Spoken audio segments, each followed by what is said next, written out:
هنرسم الدايرة، الكرة مش الدايرة اهو. اقعد بقى الف في الهوا وخد شكل الدايرة. يعني انت هتمسك القلم الماسكة دي كده، تبدأ تحط واحدة واحدة وتلف، ما تضغطش على القلم لحد ما تحس ان ايدك استقرت في رسم الدايرة، وابدأ اضغط واحدة واحدة واحدة واحدة لحد ما تلاقي ده طلع معاك. اوكي من لا بالله عليك اسكتي، اللايف لما بيتحط الريفرنس بيبوظ. بعد كده هنشوف الوش مايل ولا لا. الوش مايل لتحت كده شوية، يعني الوش مش باصص امامي على طول، لا ده مايل شوية كده. فعشان كده لما هنيجي نبدأ نحط خط السنتر هنحطه مايل، لان خط السنتر في الوش مش مستقيم كده، لا مايل شوية كده. عشان كده انا ميلت الخط الاولاني ده. لما اجي بقى ارسم ده برسمه مايل برضو عشان هو هيبقى عمودي عليه، برسمه في نص الدايرة اهو. تمام، في نص الكرة يعني. ده مايل كده، يبقى دي الناحية دي هتنزل لتحت شوية اهي، ودي طلعت فوق شوية بس حاجة. وهاخد الشريحة زي ما انا قلت لك في التلت اليمين، وهاخد هنا شريحة في التلت اليمين. المفروض تفهم بقى في التلت يبقى المسافة دي اكيد مش كل دي التلت يعني، في المسافة الصغيرة دي من اول هنا لحد هنا.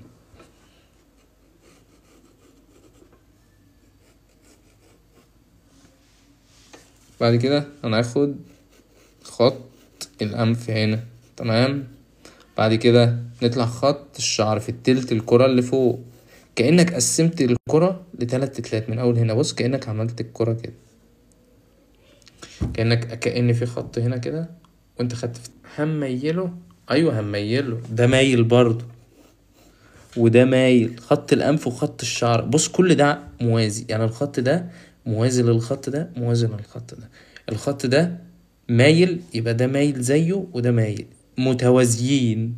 متوازيين يعني ده موازي لده، موازي لده، موازي لده، ده موازي لده لده، تلاتة موازيين لبعض. اول حاجة رسمنا خط السنتر وخلينا اي خط افقي موازي له. رسمنا خط الحاجب اللي هو افقي وخلينا اي خط، يعني الخط ده اسمه خط الحاجب، ده اسمه خط الحاجب، خط الحاجب. تمام. ده اسمه ايه؟ خط الشعر، خط الشعر، وهنرسم عنده الشعر.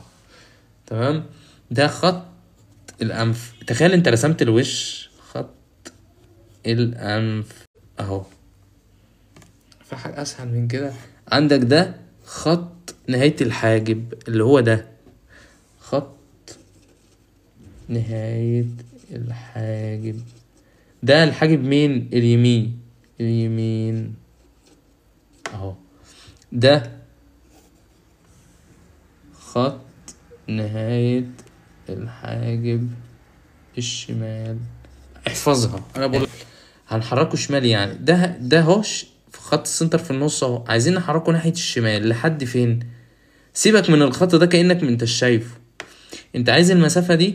ده انا عايز اتحرك في زاوية 3/4، يبقى انا هبقى هنا كأن قسمت ده نص ونص. لا انا عايز في الزاوية 3/4، انا هعتبر دي زاوية 3/4. فانا هاخد الخط ده فين؟ هنا. فانا هعمل كيرف كده اهو، ده كده. ده بقى اسمه خط السنتر، ده احنا نسينا نقول عليه، ده خط السنتر. ده خط السنتر لما الوش بص ناحية الشمال بقى عامل زي الكيرف كده اهو، هتلاقيه طالع من بداية خط السنتر لما كان مستقيم. يعني الخط اللي في النص ده ما عادش موجود، الخط اللي في النص ده لما الوش بص شمال هو بقى الخط اللي عامل زي الكيرف ده. تمام.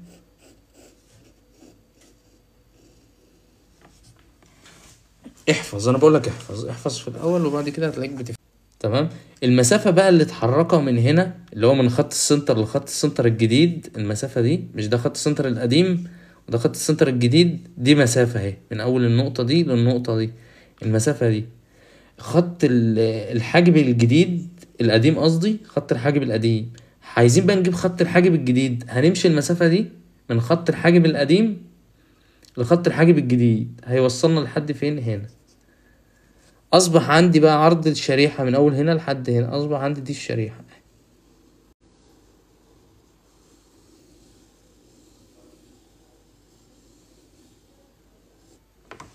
حد فاهم حاجة؟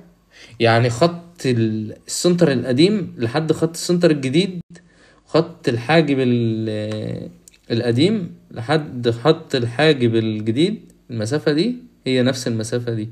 ما هو بتقيس من القديم للجديد، من القديم للجديد، واخدها هنقلها. انا اول حاجة بحركها على حسب ده خط الحاجب، ده خط السنتر القديم، وده خط السنتر الجديد اللي انا هرسم عليه بقى، وده خط الشريحة القديم اللي هو كان باصص لقدام، ده خط الشريحة الجديد اهو. المسافة من الخط الشريحة القديم لخط الشريحة الجديد هي نفس المسافة من خط السنتر القديم لخط السنتر الجديد، يعني المسافة دي هي نفس المسافة دي. طب دي خط الشريحة القديم، عايزين نجيب خط الشريحة الجديد، ما احنا هناخد نفس المسافة من خط السنتر القديم لخط السنتر الجديد دي وانقلها، هتوصل لهنا، فهتفضل تمشي لحد ما توصل لعند حدود الدايرة وتلف الناحية التانية. فأصبح عندي خط الشريحة اللي ناحية الشمال ما عادش موجود، ما هو لف الناحية التانية عشان يتحرك مسافة كبيرة، عايزينه، ما هو قديم خلاص، ده ما عادش له لازمة وده ما عادش له لازمة، عشان ما تتلخبطش كأنه مش موجود. عايز تمسحه انا ممكن احذفه اهو، الخط ده ممكن احذفه برضه، ما عادش له لازمة. انا ده كل ده عشان اوصل للي قدامي ده. تمام. انا مش عايز اقول لك ان الانف بص لتحت شوية كمان، فهنضطر ان احنا نخلي خط الحاجب ده يبص لتحت، يخليه يبص لتحت كده بالشكل ده، يعني نعمل كيرف، والكيرف هيبقى نازل عند الخط هنا، دي اقصى نقطة، وهتلاقيه بيطلع كده. هنيجي هنا وننزل نفس المسافة من خط الحاجب القديم لخط الحاجب الجديد، خط الحاجب القديم، خط الأنف القديم هينزلني لخط الأنف الجديد أهو، ويروح فين؟ يطلع فوق هنا. خط الشعر القديم هينزل عند خط الشعر الجديد أهو، نفس المسافة. هي دي فكرة لومس، بس لسه في حاجات صعبة جامد هنا أهو. وامسح بقى خط القديم اهو، بمسح القديم اهو، ما سيبش القديم عشان لو سبته هيلخبطني. ايه رايكم؟ انت مش هتعرف ترسم زي من اول مره. هتيجي بقى من تقاطع الخط ده مع الخط ده وتمد خط السنتر ده، شايفين الخط اللي كان هنا القديم؟ همده بقى من هنا كده اهو. حاولنا نشوف الرسمه في الاخر ان شاء الله هنشوفها. هناخد بقى المسافه اللي هي دي، ما هي المسافه دي قد المسافة دي. حد عنده اعتراض في الحتة دي؟ المسافة من أول هنا لحد هنا هي نفس المسافة من أول هنا لحد هنا، فأنا هاخد المسافة دي وهنزل بيها كده وأقوم محدد نقطة، أصبح عندي المسافة دي قد المسافة دي قد المسافة، التلات مسافات قد بعض، وأرجع أتأكد تاني. أوكي. المسافة بقى من هنا مش هتعدي حاجة بسيطة كده، وبعدين هبدأ بقى أعمل مماس، كيرف مماس كده من النقطة دي للنقطة دي كده، تمام، وامشي مستقيم حاجة بسيطة وارجع اطلع كده، بس مش هطلع هنا، انا هاجي بقى في نص الشريحة دي، في نصها بالظبط، وهنزل خط كده في النص يوصل لحد النقطة دي. النقطة دي هرسم عندها الودان كده، هرسم الودان بالشكل المايل ده، لان الودان بتبقى مايلة، وامدها تحت هنا كده، وابدأ اوصل اللي جاي من هنا ده مع ده، يعني هبدأ اوصل ده كده مع ده، واشوف ده مرفوع قد ايه. هتلاقي الجزء ده اترفع لان انا لما كنت رافع النقطة دي كده هنا ونزل وعامل كيرف كده، عشان كده اصبح الجنب اليمين ده هنا مرفوع والانف تلاقيها نازلة لتحت. تمام، فخلاص كده، فانا بس كده. شوف الوش رفيع، هتلاقي الجزء ده بيبقى رفيع معاه، وبتلاقيه انت بتسحب كده على طول، تضمه على طول على حسب اللي انت شايفه. انت كأنك بترسم الدقن دي من هنا، كأنك بتنقلها بالظبط، دي كأنك بتنقلها من هنا، سواء في الميل سواء في الميل ده برضو. اوكي. بعد كده عايز تعمل دي الحركة دي، اعملها. الحركة دي ظل، ده ظل مش خط، انت عارف اللي هيرسم بعد كده نرسم خط العين في التلت اللي فوق اهو، ده خط العين، ده العين هتترسم عليه اللي انت شايفه ده العين هتلاقيه موازي لخط الحاجب. مش ده خط الحاجب اللي احنا قلنا عليه اهو، اللي هو ده خط الحاجب اهو، ده خط الحاجب الجديد مش القديم. وده خط العين بقى، ده خط العين اللي هيترسم عليه العين. خط العين بيترسم عليه العين ازاي؟ مش فاهمين. تعالوا بقى نرسم ده كده من هنا. هنرسم من هنا الرقبة، ما هي دي الودان، بداية الودان من هنا. ممكن نرسم الودان الأول. هاجي من هنا، دي بداية الودان اهو، ما هو ده خط الأنف صح، ونهاية الأنف من تحت دي هي نهاية الودان. طب الودان الأنف نزلت، يبقى حصل كيرف كده وطلع لفوق كده، فالودان بتطلع والأنف بتنزل. فعشان كده احنا هنرسم الودان هنا. تمام. وابدا ارسمها. تخرجها، عايز تخرجها بره الدايره عادي، تدخل. شوف هي هنا داخله جوه الدايره. طب انت عرفت ازاي؟ لا هو عرضها اهو، ما ينفعش اكبرها، لو كبرتها الودان هتبقى كبيره. وامشي اهو، ما ببصش للدايره اصلا، انا ماليش علاقه بحدود الكره دي. المهم ان انا ما اطلعش بره قوي وما ادخلش جوه. وبعدين اعمل كيرف كده. وهنا نهايه الودان، الخط ده نهايه الودان. يبقى انا هنزل من تحت هنا كده واعمل كيرف كده يطلع وينزل. انا برسم الخط ده عشان بداية الودان من هنا وبداية الودان من هنا، الودان ما تبقاش واقفة ولا نايمة، على حسب الميل اللي انا مديهولها.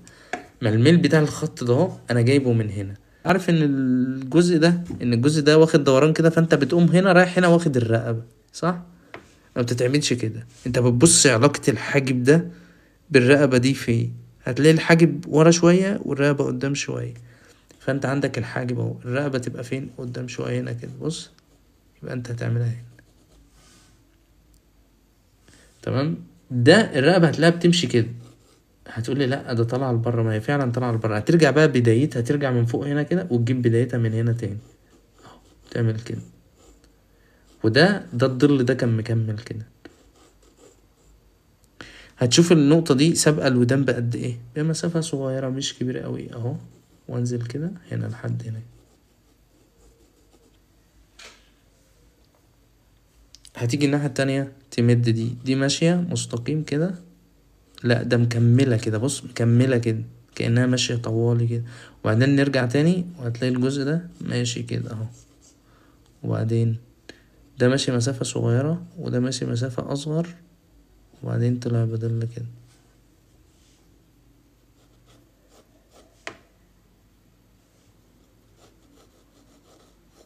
وبعدين انحني الجزء ده.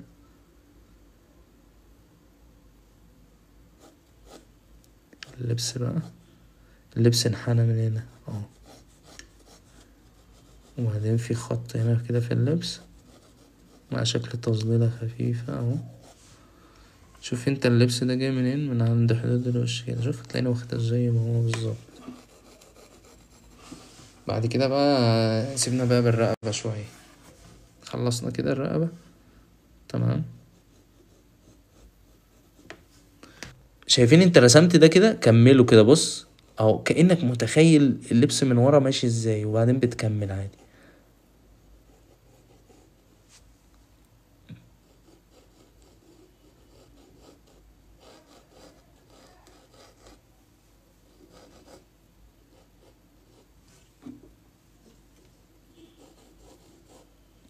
شايفين بقى الحتة اللي كملت ورا دي اهو، تمسحها كده اللي هي جوه دي.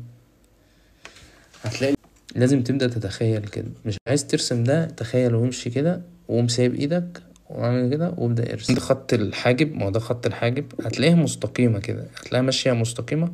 لا مستقيمة، ده مايلة شوية كده اهو. بس مهيش مستقيمة، مايلة لجوه كده. تمام. بداية الشعر، منبت الشعر هنا، لكن في جزء نازل لتحت كده اهو وبيلف كده. في جزء داخل لحد منبت الشعر.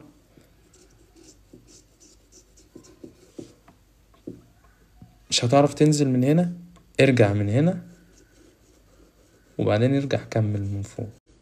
يعني ارسم الجزء ده كده اهو. وانا كده اشوف انت عندك ده الحاجب، نهاية الحاجب من هنا صح. هطلع فوق بشوية هتلاقيني ماشي مستقيم كده. تمام. بعد كده بميل وبوصل هنا اهو. شوف سهلة ازاي؟ ده حاجة بسيطة، ملي تقريبا اهو. وبعد كده نازل واخد تحت الودان بمسافة صغيرة، واخد الشكل ده اهو، برسمه كده. وبعد كده في شعر بقى هنا كده. تعالى بقى من هنا، هتلاقي الشعر بدأ يرجع لورا كده وبيلف، يعني ده جزء لوحده من الشعر. وبعد كده كمل اطلع. مالكش، ما تبصش للكرة، ما تبصش للكرة، بص للمسافات دي، المسافة دي شايفين المسافة اللي انا بمشي فيها القلم دي؟ بص لها، ما تبصش للكرة. كده كده هتلاقي الخط بيطلع فوق الكرة بحاجة بسيطة.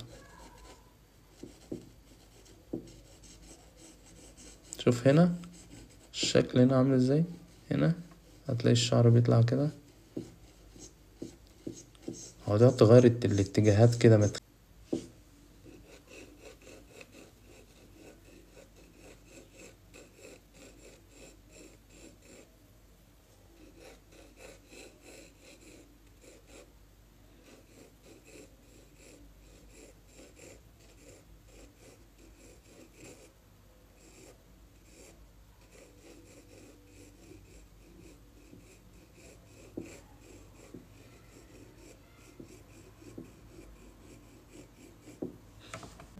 تميل كده. شوف بقى الخط ده ميل قد ايه اهو، انقل الميل كده اهو، انقله بنظرك لو تعرف.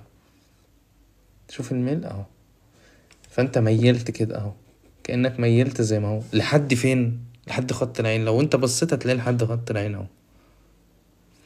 بعد كده مشي مستقيم، لا هو طلع بره حاجة بسيطة كده وهو نازل اهو، هيمس مين؟ الشكل اللي انت كنت عامله. يعني هو مش هتلاقي الجزء ده طالع لبره، والجزء ده داخل لجوه، عشان انت ماشي على كل خطوة بالظبط.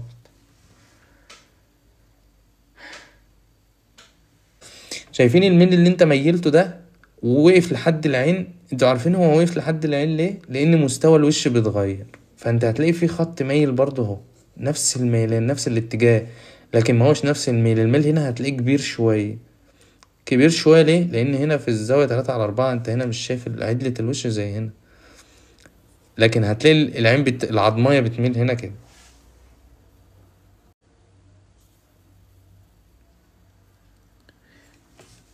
فانت اصبح عندك الوش مقسوم لمستوى، ده كده هتلاقيه في مستوى، ده كله ده مستوى، والعين دي مستوى اصلا لوحده، تمام، والجبهة دي مستوى لوحده، كأنك قسمت الوش المستويات على الخطوط. تعال نرسم بقى منين؟ من الحاجب. الحاجب بدايته فين؟ هنا، بدايته هنا من تحت، بدايته هنا من تحت، وبعد كده بينزل، ممكن ينزل على الخط، ينزل على الخط، تمام. بعد كده عرض الحاجب ده متناسب مع عرض الوش، يعني انا عايزك تبص كده، العرض ده متناسب مع عرض الوش، مع عرض الجزء ده من الحاجب هنا، الحاجب ده، ما هو دي المسافة اللي عندي دي مظبوطة، انا عايز بقى اظبط عرض الحاجب ده يبقى متناسق مع عرض، فانا هبدأ ابص على المسافة الصغيرة اللي انا مشيتها دي، والمسافة اللي انا مشيتها، انا المفروض امشي لحد هنا كده، تمام، وبعد كده همشي جزء صغير كده، وبعدين اميل في نص المسافة اهو، في نص المسافة دي هي لازم تبقى في نص المسافة دي، هتلاقي بداية العين هنا ونص المسافة دي هنا، تمام. بعد كده هبدأ انحني لبره، الأنف طالعة لبره، طالعة كده في الاتجاه ده، طالعة قد ايه؟ ممكن ابص كده هلاقيها طالعة لحد هنا كده، لحد هنا كده، شوف زي ما انا عملتها، طالعة لحد هنا، فالخط ده فضل مايل لحد فين؟ هنا. والارتفاع بتاعه، شوف بداية الأنف من هنا هي نهاية الأنف من تحت، ودي هي الامتداد اللي في الأنف ده. بعد كده هميل الخط ده كده اهو، بس كده. شوف انا رسمت. حد يسألني عايز يعرف النقطة دي ارتفاعها قد ايه من الأنف، شايف الخط ده مش في التلت اللي فوق، وده خط في التلت اللي تحت، هي بقى في التلت ده، في التلت اللي تحت ده، تحت شوية.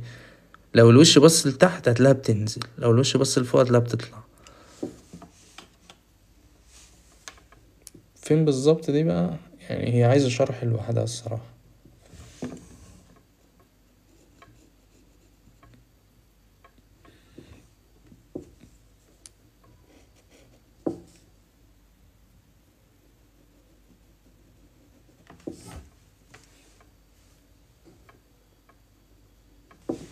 وانت بتنزل النقطة دي هتبص لفوق كده هتلاقي النقطة ده متقابلة مع النقطة دي، فانت هتنهي هنا.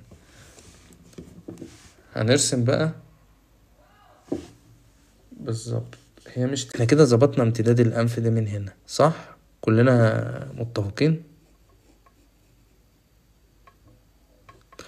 كلنا متفقين. فاضل بقى النقطة اللي هي هنا دي موجودة فين. شوف انا بجيبها بمجرد النظر. بص عشان انا متعود. بص انا جبتها بمجرد النظر،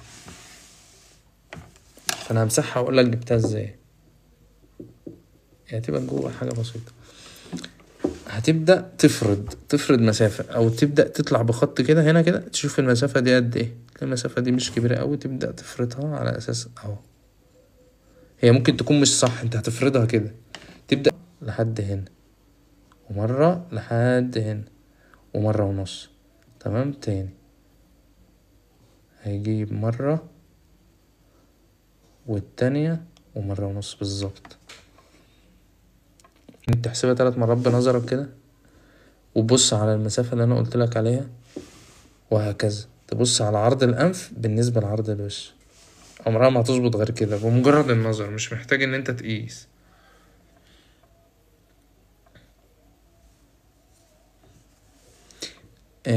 بعد كده نرسم الكتلة. هنمد الخط ده نص العرض ده اهو، وبعد كده انزل بميل كده، وبعدين اطلع اهو لحد اطلع بميل.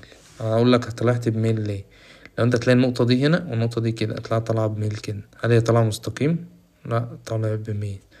ميل كده مع ميل الانف من هنا. شايف؟ طالما ميل الانف ده ميل كده وده ميل كده، طول ما ده مستقيم.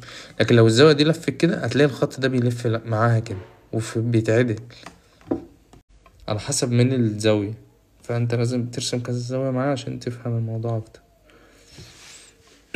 تعالى بقى نرسم. احنا كده حددنا مكان الانف. هنرسم عرض الانف من هنا صغير والعرض هنا كبير شوية. العرض هنا نص العرض ده. تمام. وقلنا بنطلع ده ده مايل صح. هوصل ده بده. خلي بالك ده لما بيطلع بيوصل لحد فين؟ نقطة العين. فاحنا بداية العين من هنا ونهايتها هتبقى هنا. طب وبداية العين التانية هتبقى من هنا ونهايتها هنا. فاكرين لما انا قلت لكم ان العين على الخط اللي احنا راسمينه ده الفم؟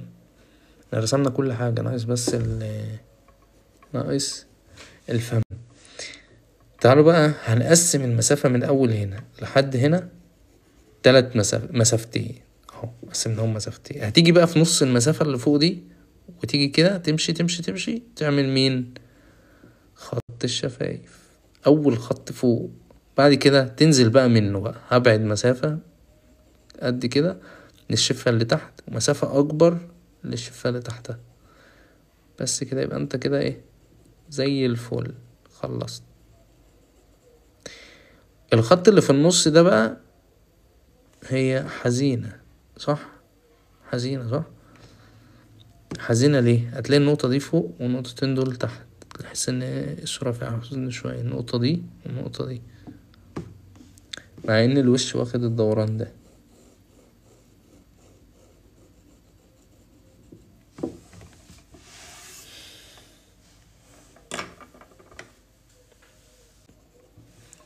بكتير، ومش هيبهدلك وانت بترسم.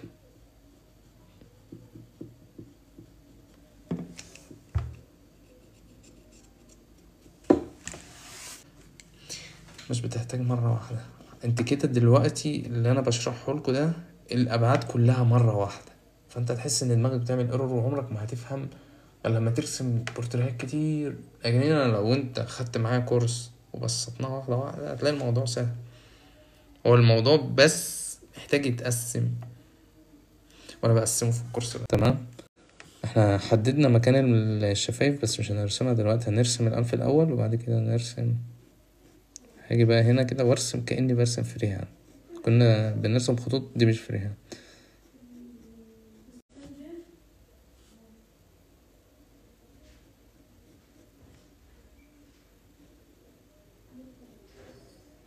بعد كده هبعد مسافة من هنا واجي هنا ارسم فتحة الانف.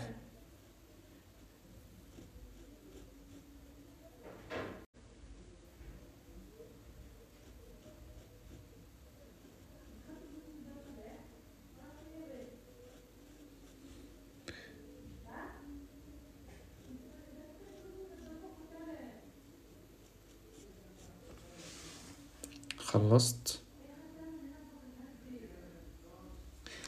وانا باجي هنا بقى هظبط بقى، عايز اظبط 17%.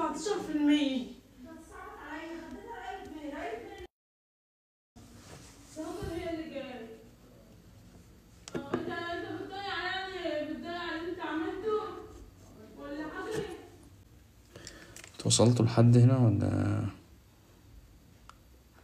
ولا شو احوالكم؟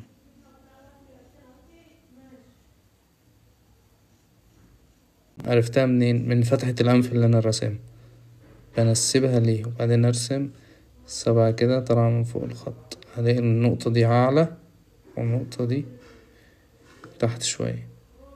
نهاية الفم لو خدت خط مستقيم هلاقيه موجود هنا، تمام، هلاقيه موجود هنا. عرض الأنف هتلاقيها بتسبق الجزء ده. النقطة دي هتلاقيها بترجع لورا، بتوصل لهنا. تلاقي النقطة دي أعلى، النقطة دي تحت، النقطة دي تحت، تمام. النقطة دي قريبة شوية هنا كده، فأنا هميل،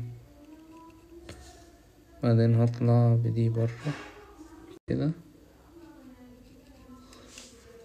بعد كده نطلع دي لفوق وانزل بشكل 7 زي ما انا عملت فوق كده، بس النقطة بتاعتي بدل ما كانت هنا هتبقى هنا. شايف الزاوية 3/4 بتميل لورا.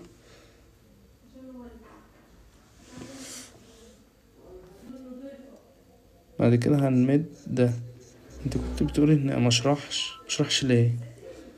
بعد كده لما نيجي نميل بالخط ده هنمشي كده هنلاقيه بيخرج برا، ما بيوصلش للنقطة دي، فانا همشي مع خط الشفة اللي فوق اهو كأني خارج برا الفم. بعد كده اجي في الجزء الاخير واميل، تمام. اهم حاجة ان انا اخلي بالي من النقطة بتاعت بداية الفم من هنا مكانها فين بالنسبة للانف، ومن النقطة دي مكانها فين بالنسبة للانف.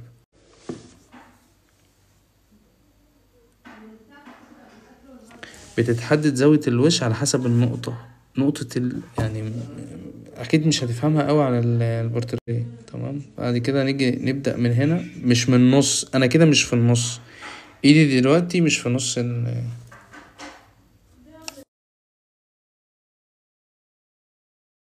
تمام. فانا هاجي بقى امشي بده كده اهو، مش هوصل للنقطة دي، وانا من هنا برضو مش هوصل للنقطة دي. هاجي بقى من عند النقطة اللي انا قلت مش هنوصل عندها، وابدأ من عندها وادمج ده بده، تمام. واجي من هنا وادمج ده بده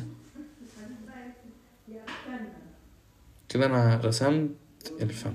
اقدر بقى اظبط بقى الجزء ده، شايفين الخط ده؟ اقدر اظبطه. الجزء ده يمشي كده، ده تدخل جوه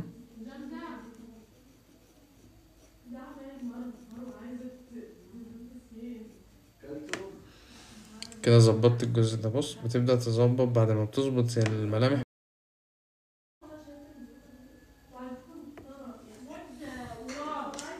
انت هتلاقي نقطتين الفم اللي انا قلت لك عليهم دول هتلاقيهم مايلين، هتلاقي النقطة دي فوق والنقطة دي تحت، لان الانف برضو مايل، هتلاقي النقطة دي تحت والنقطة دي فوق، وهكذا في العين النقطة دي تحت والنقطة دي فوق، هتلاقي كلهم ماشيين بنفس التوازي، فده بيديك نفس الزاوية اللي انت بترسمها.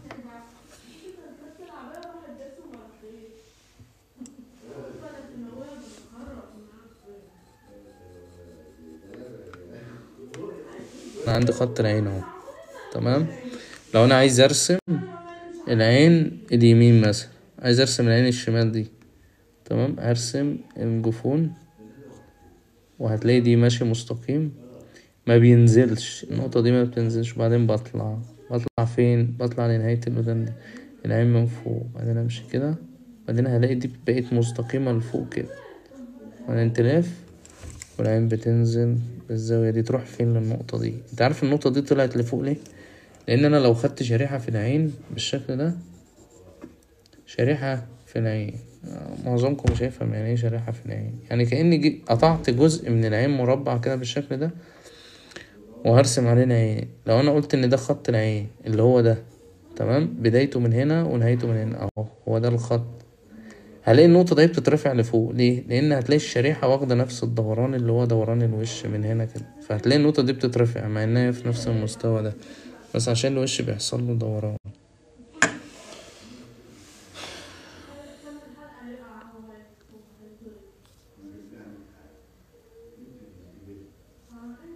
شمال بقى نفس الفكرة، أنا عندي بداية النقطة الخط أهو، يبقى الجفن اللي تحت هيبقى قريب من الخط، يبقى أنا همشي مستقيم أهو من تحت الخط أهو، وبعد كده هيجي هنا وينزل حاجة بسيطة، تمام، ويبدأ يلف يلف يروح عند نهاية النقطة. اللي أنا رسمته ده الجفن الداخلي، تمام. النقطة دي هتلاقيها طلعت لفوق، طلعت لفوق لحد هنا، بعدين دي خدت كيرف لفوق كده، بعد كده هتلف عشان تنزل، وارسم هنا من هنا بالشكل ده، وارسم بقى سمك العين، سمك الجفون مش سمك العين، تمام. السمك الجفن ده انزله لتحت شوية لان انا حاسس ان العين اعرض، وارسم السمك اللي ده لبره، وفي سمك تحت العين اهو، وخف ايدي وانا ماشي كده، خف ايدي هو ادمجها مع العين. اقدر ارسم بقى الرموش، الرموش واتجاه الرمش ده اتجاهه لتحت، اتجاهه لتحت اهو، فانا برسم في نفس الاتجاه. طب خط العين اللي فوق، خط العين اللي فوق ويبدأ يحافظ على نفس المسافة، ماشي، ويبدأ ينزل ينتهي مع العين، تمام. بص هتلاقي كل حاجة ظبطت، ده خط، فاكرين لما انا قلت ان ده خط الحاجب، خلاص بس خلصت. عايز ترسم كرة العين، كرة العين بص ناحية الشمال، فتلاقي رايحة ناحية الشمال اهو، وبعد كده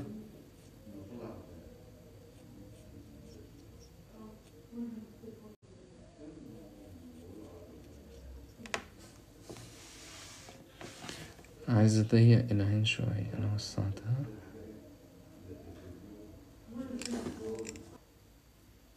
هبدأ ارسم النقطة دي، احنا قلنا بنرفعها صح، وخلي بالك ان عرض العين دايما، عرض العين دايما بيبقى اقل من عرض الانف، اقل من عرض الانف. امشي مستقيم واطلع اهو، اطلع مستقيم لفوق، وبعدين الف بقى من فوق شوية هنا كده وانزل. هل انزل مستقيم؟ لا، هنزل والف لبره كده حاجة بسيطة،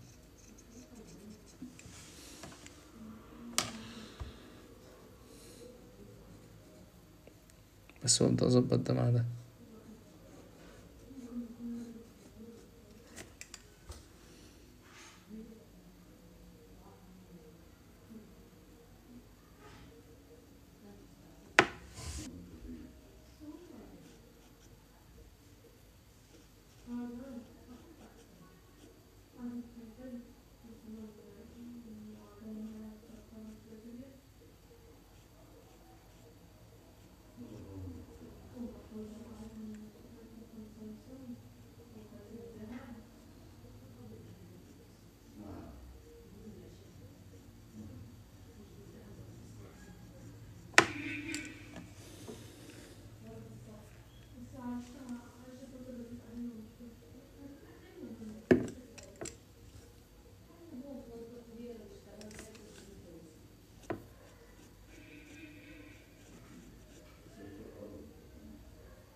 ارسم خط الجفن،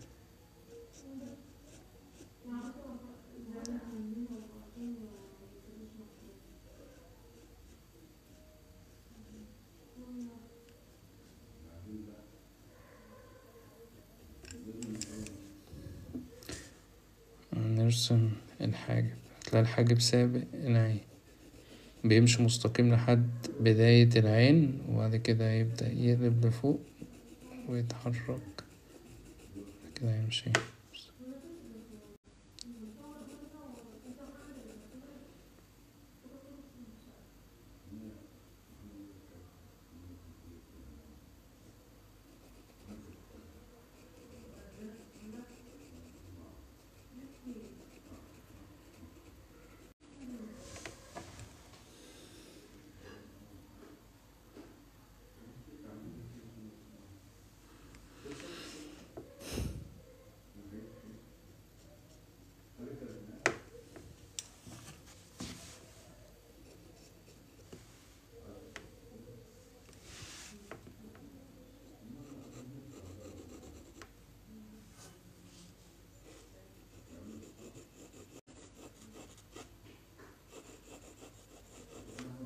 خلصت كده، فاضل لنا بقى تحديد الودان. نيجي نحدد الجزء اللي هو بيتفرد من نهاية الودان ده.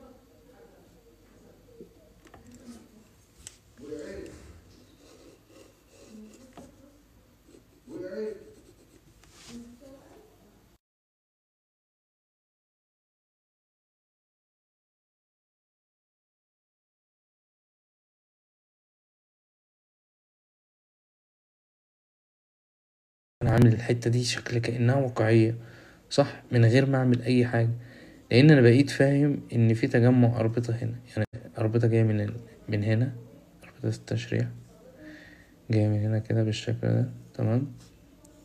فعاملالي زي عقدة كده هنا، تمام. عاملالي زي عقدة هنا كده. فالعقدة ديت كلها في الحتة ورا هنا، مش عند النقطة، مش عند نهاية الفم من هنا، لا قبلها.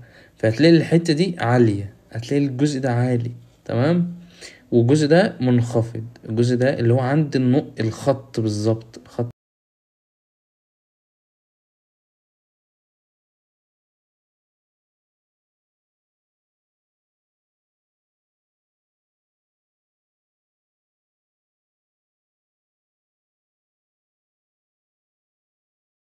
اللي بيتكلم الفم.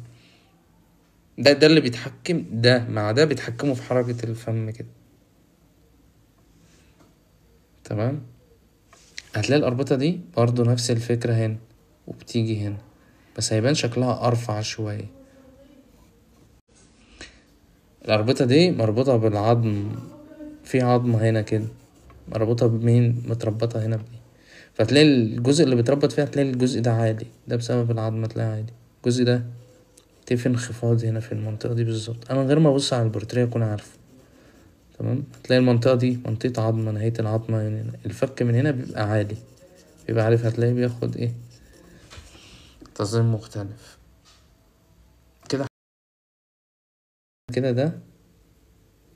ده تشريح، ده اسمه اللي انا رسمته دلوقتي، ده اسمه الغضروف العلوي. ده هتلاقيني كنت بحدده دايما في رسوماتي، اللي هو واخد شكل الكرة شوية كده، ماشي كده هنا، وماشي مع الفتحة عامل كده، ومقسوم من النص، نص الأنف هنا اهو. بس هتلاقيه مقسوم كده، هتلاقي الأنف مقسومة كده. الغضروف الأمامي في الأنف ده بيبقى مقسوم نصين، النص ده والنص ده، تمام. وهتلاقي برضو الجناح بتاع الأنف ده، الجناح مقسوم لتلات مستويات بالشكل ده كده. بعد كده هتطلع هنا، هتلاقي الغضروف العلوي. الغضروف العلوي أرفع من فوق هنا كده، وملتصق بالغضروف الأمامي بالشكل ده. بعد كده هيجي وراه العظم ده، العظم مع التشريح اهو، العظم ده عظمية